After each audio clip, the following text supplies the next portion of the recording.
This will mean that Nigerians will have full and real-time access into the numbers of who is attending and those who government is sponsoring to COP29. The nearly $500,000 showcase pavilion that was purchased for last year's COP28 will no longer be an item of expenditure in COP29. We are also ensuring that some of these wasteful platforms that give rise to consultancies and subcontracts for lighting, for technological provision, that these are elements that can be provided directly from the Secretariat of the National Council on Climate Change. With all of the savings through the provision and implementation of the Climate Accountability and Transparency Portal, as well as our active cut down of expenditure items that were found in the COP28 expenditure profile, we have put ourselves in a position to save this country over 10 billion naira on this 11-day event in November.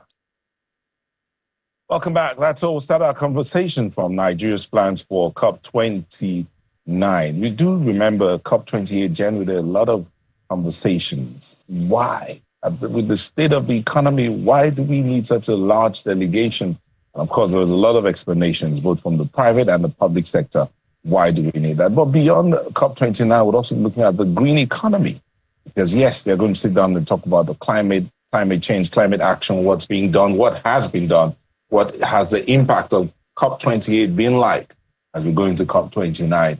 All of these are things to be looking at. Joining us for this conversation is the Special Advisor to the President on Media and Publicity, Chief Ajuri. Thank you for joining us. Always a pleasure to be with you, my brother and my sister. Good morning. It's been a while we've seen you. It's true. You know, it probably has something to do with the fact that I currently have two jobs. And those jobs are not easy jobs. No, they're not. One global, one local. But both of them global anyway, because Nigeria is a global player. But let's start off from this point here.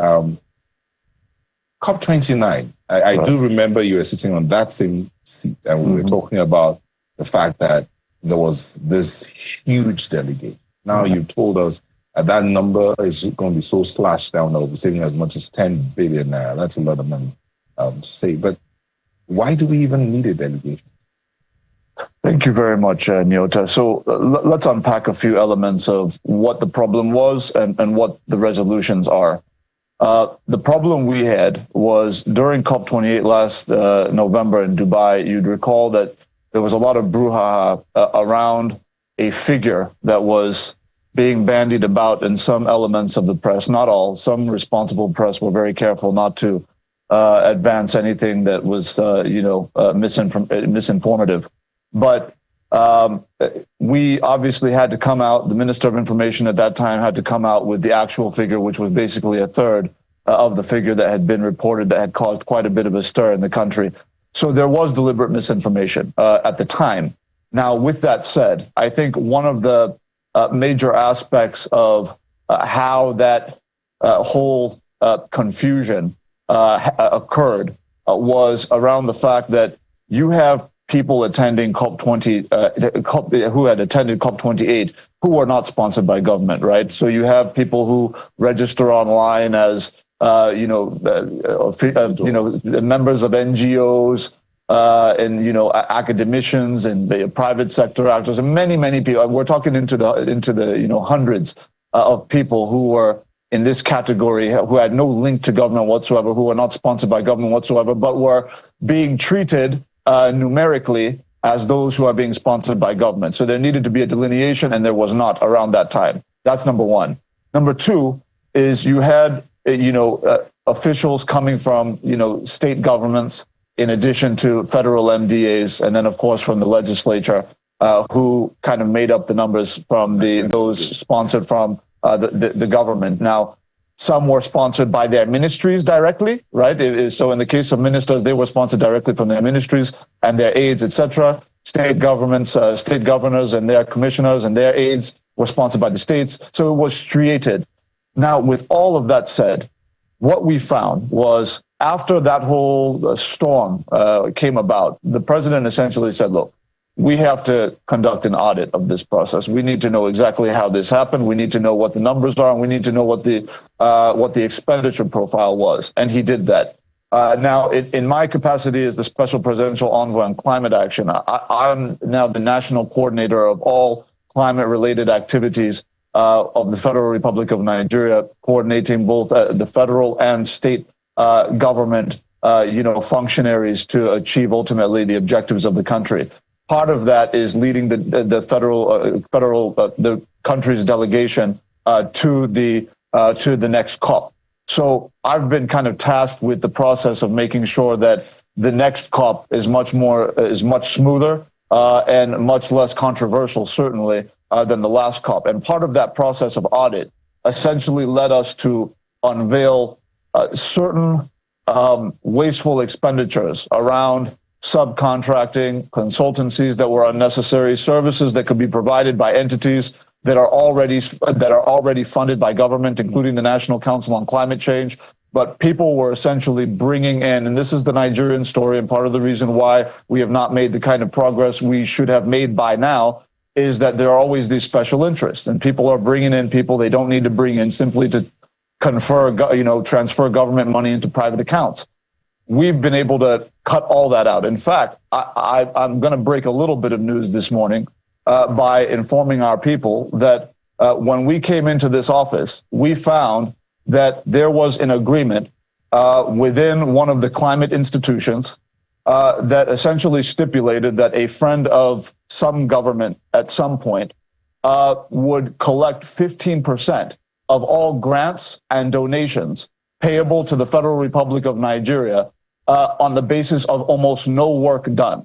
That is the level of rot. And yes. What? Absolutely. I know. It's shocking. It's unbelievable. Well, how many COPs did that agreement? Well, no, this isn't related to COP necessarily. This is related to all the platforms of all the various climate-related activities of government.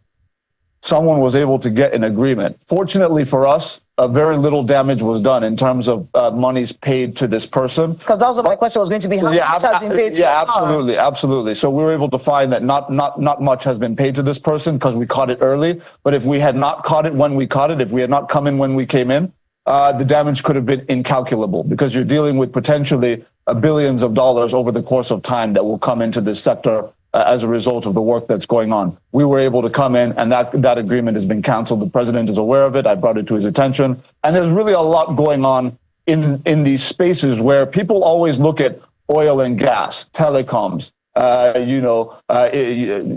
financial services regulation, CBN, and many of these other, NPA, and many of these other big tax collection agencies, etc. When they talk about finance, people don't really realize what is going on with climate finance and the need for us to get it right so that Nigerians can have the benefits of the partnerships we're putting in place. When you talk about climate change and climate action, yes, we have the NTCOCC, that's the National Council on Climate Change, set up 2021, right, so that we'll have our greenhouse emissions reduced by 20% at a certain time, by 2030. Right. Now, some will be asking the question of what's the work towards that? How are we progressing towards that point where we'd have these, because beyond just the conversations is also how much of Nigeria is buying into that projection? And this is why we have so much work to do. And it is to the credit of the administration of President Muhammadu Buhari that they did establish the Nigeria Energy Transition Plan that dealt with us getting to carbon neutrality by 2060, right? So we do have a framework. Are there modifications that need to be done? Absolutely.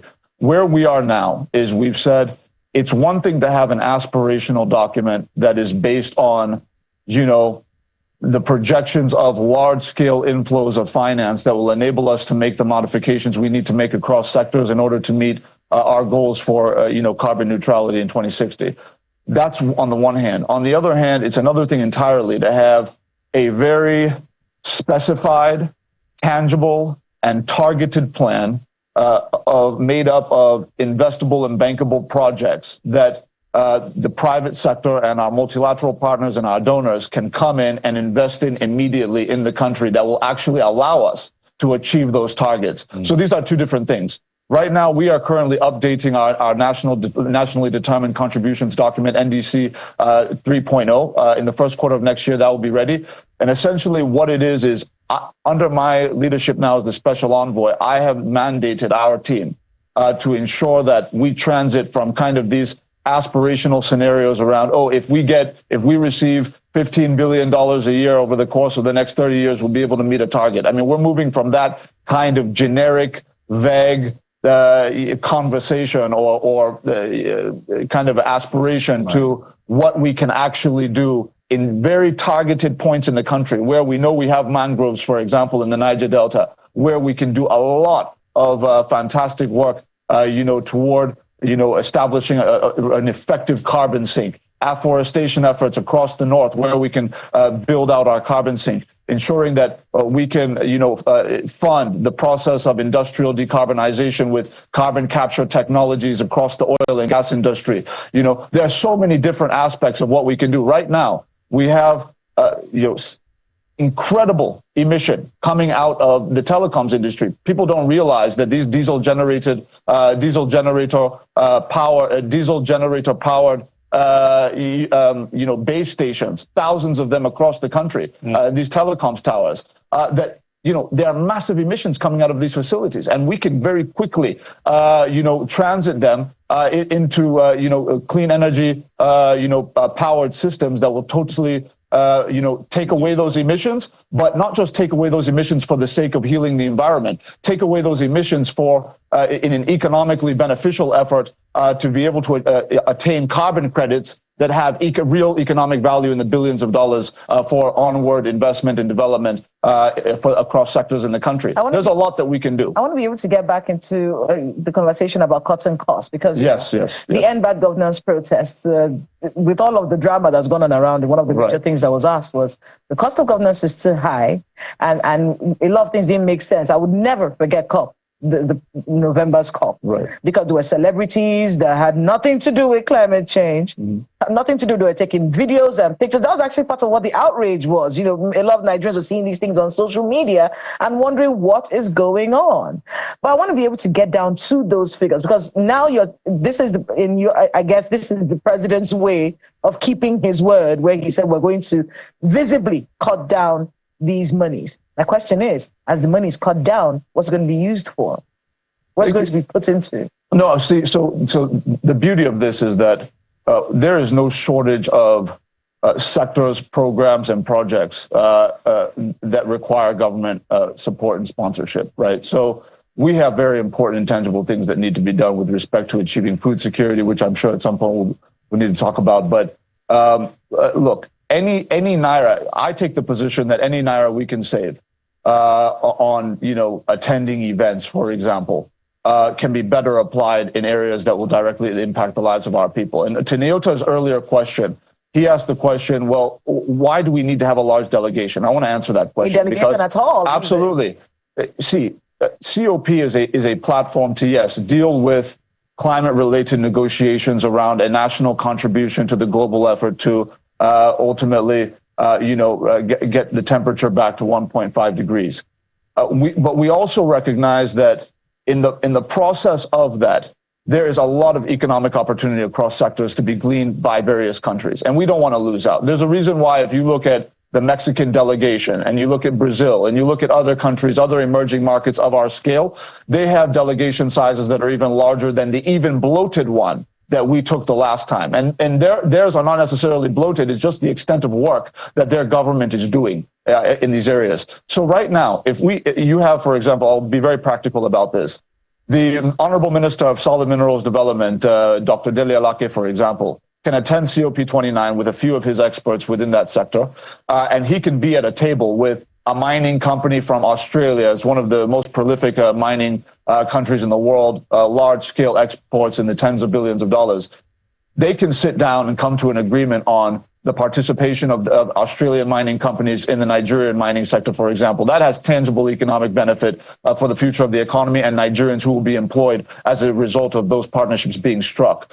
The same can be said for the Minister of Trade, the Minister of Agriculture, and several ministers are at the table, hammering out very important agreements. And even at the state level, the governor of Niger State, for example, Governor Bago, when he attended COP28 last year, came to very important agreements that had to do with the partnerships on agricultural mechanization, bringing in large-scale numbers of tractors, for example, which today, 1 year later, is fundamentally transforming the way agricultural production is undertaken in Niger State, and that's one of our food belts. So there are reasons why there's a need for significant numbers to attend COP29. But what we are saying is that we have now developed the Climate Accountability and Transparency Portal under my office in collaboration with the NCCC, the National Council on Climate Change, to ensure that Nigerians at any point in time will not be deceived by anybody. They will see in real time for themselves who is attending, what the numbers from the various ministries, state governments, and the National Assembly are. And hopefully, because they can see that, they will now be in a position in collaboration with CSOs and the media to be able to say, okay, honorable member from Delta State, why were you there? What did you do for the country when you were there? Honorable Minister, why were you there? State Governor, Commissioner, why were you there? What did you achieve for our state? What did you achieve for your entity that you're running? These are the questions they will now be in a position to ask because of the transparency we brought to this process, and none of that would have been possible without the leadership and the support of His Excellency President Bola Ahmed Tinubu. So this conversation can happen on that portal. Nigerians can real time be asking these questions. Absolutely. Right? All they need is access to the internet. So let's talk a bit about, something that has been going on. I know that you are heading this whole climate bit right now. Mm-hmm. And it's a question that has been on for years since they started giving us the responsibilities to cut down our gas emissions to a certain number. And I remember former Vice President Professor Yemi Osinbajo, he had said that line between meeting our requirements, reducing our gas emissions, and the energy scarcity that we face in places like Nigeria. What's the Tinubu administration doing to create that balance? Because most of the people who are emitting all these gases do not have the poverty and energy crisis that we have. Mm. So drawing that balance between meeting our, the requirements given to us to reduce our gas emissions to a particular number and the energy scarcity that we face here, what's the Tinubu administration doing to bridge that and create a line in between? Kayla, this is a fantastic question and it's well thought out. One of the major problems we do have is the fact that, like you rightly said, we do have energy poverty in the country. And certainly we can't align with anyone who is saying decelerate investment in energy sourcing that is pivotal to the present and future of the Nigerian economy, which is why we've taken a very clear position globally. Everywhere I've been very consistent in the national view that we will not sign up to anything that has to do with a deceleration in gas investment in particularly when you understand that emissions from the oil and gas sector in our country contribute such an insignificant portion of global emissions that it's not even a serious conversation to be had. But with that said, while we are very, very adamant about the fact that we are going to sustain and advance and promote, especially gas investment, but even offshore, cleaner offshore oil, exploration and production, that our focus is going to continue to be on taking a dual track. We're not going to be myopic. I think part of one area where I think we may have gotten it wrong in recent years is the idea that we have this knee-jerk reaction that we're going to just defend oil and gas investment without advancing our ambitions and national vision for green economic development. Why can't we have both? I believe we can, the president believes we can, and we're pursuing both now. What does that now mean? In addition to the massive spike that we're seeing in interest in terms of the oil and gas investments in the country, the president has gotten sign-on now for billions of dollars in FID from Total, Shell, and others, particularly in the deep offshore, not including gas. Now, where we are on the other side of it is that the president, and I'm very humbled by the confidence he's reposed in me, had appointed me the chairman of the Presidential Steering Committee on Project Evergreen. Evergreen City is Nigeria's first green industrial zone. This is really going to be the linchpin of the future with respect to bridging that energy poverty, that gap, and making sure that we're no longer energy impoverished. How this is going to work is the following. Very recently, I was in China. I toured the world's largest EV battery manufacturing facility that is owned by CATL. CATL is the EV battery manufacturer that produces EV batteries for BMW, for Tesla, and many, many other major industries around the world. It's the highest quality and the most advanced cutting-edge technology in EV battery and energy storage system manufacturing. Now, the reason why I was there is because they've developed a technology with their energy storage systems that essentially take the traditional solar grid that you're used to seeing in rural communities across Nigeria. We have said that it is not sustainable for us to have a situation in which essentially 100%, or at least in the 90th percentile, of all of our solar panels that we're using in the country that REA is, spending huge amounts of money on, are Chinese imports, right? Chinese jobs, Chinese factories, Chinese tax revenue, right? We're saying that's not sustainable at a time when our young people don't have jobs and don't have economic opportunities. So what we want to do is localize all of those value chains, make sure that whatever is distributed is manufactured in country. As a result of that, when we went to CATL, they were able to present based on the design of Evergreen City that we have presented, they built out a project design that essentially allows for their energy storage systems that range in categories from 1 megawatt. Let me first of all be clear that in practical terms, the energy storage system looks like a shipping container. Yeah. It's just a container, but it's powered by a solar system, right? Once the solar energy is produced, it's inputted into this energy storage system. This storage system, they're so advanced that the storage system can maintain and keep that energy for years, right? Now, what they've developed is a system where you don't need any oil and gas pipeline. You don't need any power transmission grid. You don't need any power distribution infrastructure with respect to substations and all these funny things. All you need is this energy storage system and cabling that will take it directly to the industry where it's sited. Almost like a power generator, 100% clean and is sustainable and affordable. Now, they have categories of these energy storage systems. 1 megawatt a box. You have 5 megawatt box. You have 10 megawatt box, 25 megawatt box, 50 megawatt box, all the way up to 250 megawatt box, if you can imagine that. So you're talking about a storage system that can power an entire state, that can power an entire industrial cluster, not to talk of the mini ones that can power universities and all sorts of various institutions. And unlike the substandard ones that we're deploying throughout the country today, where you have to replace battery every year or every 6 months and all of that, we can do it at once in a sustainable solution. Now, how we're doing this very quickly is that unlike before, where we'll be taking out loans, we'll be looking for money to be able to pay for these systems, we have evolved a new financial architecture that would allow for CATL to come into the Evergreen Industrial Zone, right, with all of the benefits that come from being in a free trade zone. And essentially, we've created the conditions for them to come in, joining in a handshake with a Chinese industry, for example, or any German industry or any industry, where you have the off-taker and the producer coming in at the same time, and the off-taker, which is the industry, will pay CATL, who is providing the energy directly without any intervention of government, without any debt accumulated. Ayo would like to come in right now because I think he has a few questions for you as well. Hello, Ayo. Kayla, Chief Ajuri, let me begin with, I can see your passion and it's actually communicable. But let me begin with this rather funny one. Something you revealed earlier where you said you wanted to give us a bit of news. Well, you're a journalist, so that's what you do, you give information. But how does it feel as a media practitioner, when a media practitioner in government, when you come up across some information that you know you should share, but you can't share? How does that feel sometimes?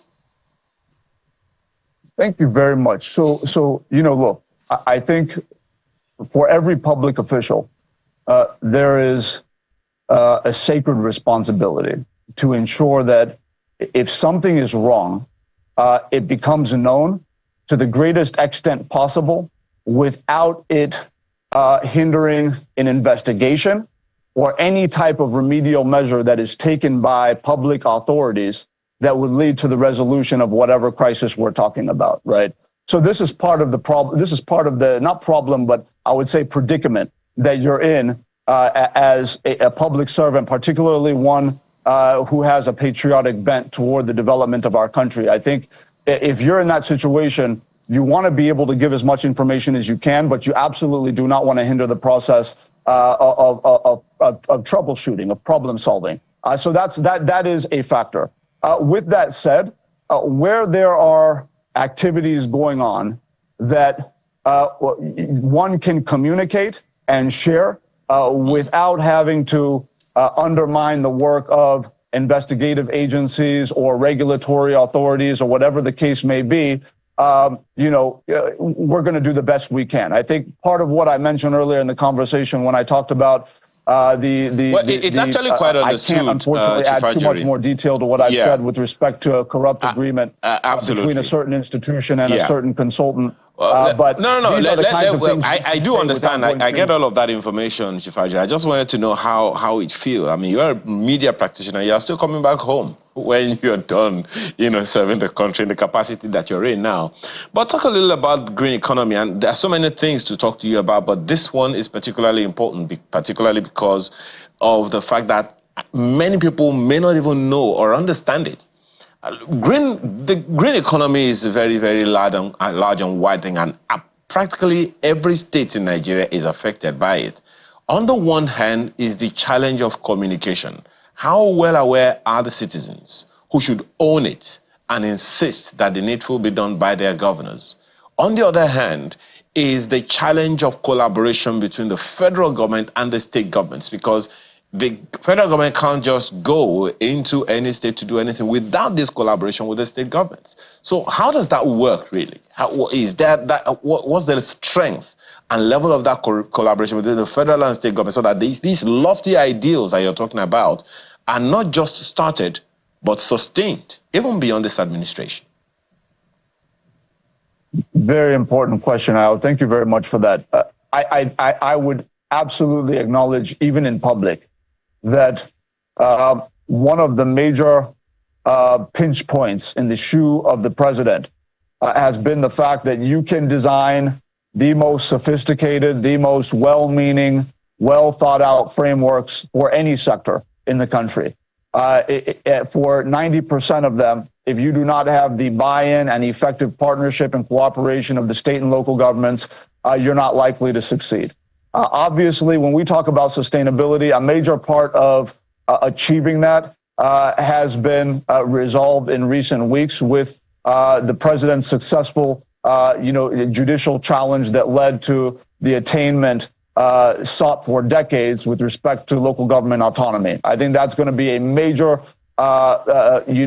point of his legacy when we look back on the development trajectory of the country, that we will have local governments receiving funds and being able to administer their policies without interference of the states. Now, with that said, I think in terms of federal-state cooperation, you're always going to have differing levels of cooperation and of sincerity of purpose across states. Not every state governor is going to be as serious or as talented administratively and otherwise as the next state governor.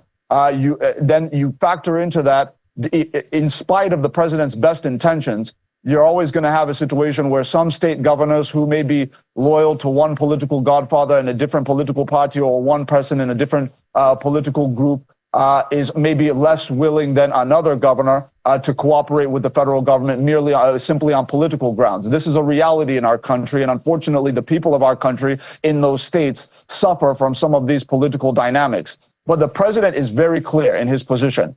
Anyone who is ready to partner with the federal government of Nigeria across political lines, across any line that you can think of conjuring, that he's ready to do it. And he's shown that across the board. He's invited the state governors, he's several times within the ambit of NEC, making appearances at NEC, essentially laying out various forms, various platforms for cooperation across sectors. And we're still seeing, even several months after some of these engagements, we're still seeing a situation in which you have only partial compliance as against total compliance, right? So this is a major problem when it comes to the sustainability of our efforts. There's no doubt about that. That's on the one hand then. But in the process of marketing these ideas to the governors, are we able to convince them of the potential for job creation for their people? Because I'm looking at the potential of the renewable energy, for instance, that you're talking about. We understand that solar energy potential in Nigeria is very, very prominent in the north. Katsina, Sokoto, Borno, have much higher solar irradiance, and that makes them particularly suitable for large-scale solar projects. And we can imagine the number of jobs that can be created from that. Then we go to hydropower, go to wind energy, and there are states listed here right before me that have this potential. What are the potential job creation opportunities from this green economy should the governors fully buy into it? So this is part of the strategy of the president, is saying, look, in every conversation he's having with the governors across economic spheres, what he's telling them is, this is what's in it for your people. And this is what we're ready to provide in terms of, is it a federal regulatory approval? Is it a tax incentive regime? Is it a duty waiver regime within a certain sector? What are those incentives that we need to put in place to ensure that there's a win-win economic opportunity that will benefit the people of your state? This is how, Mr. President, advances some of these opportunities to the state. So he's already kind of doing what you're referring to. But when you ask the question about green economy, this is why I get really excited about this. This isn't just a job for me. This is a real opportunity.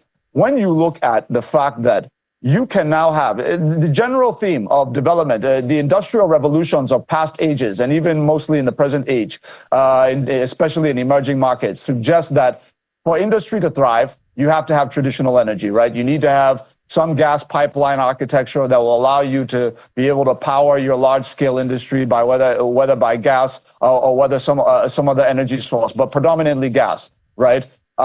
And what we have now found, and this is not to, again, disincentivize or suggest that gas does not have its pride of place in the future of the Nigerian economy, because it does.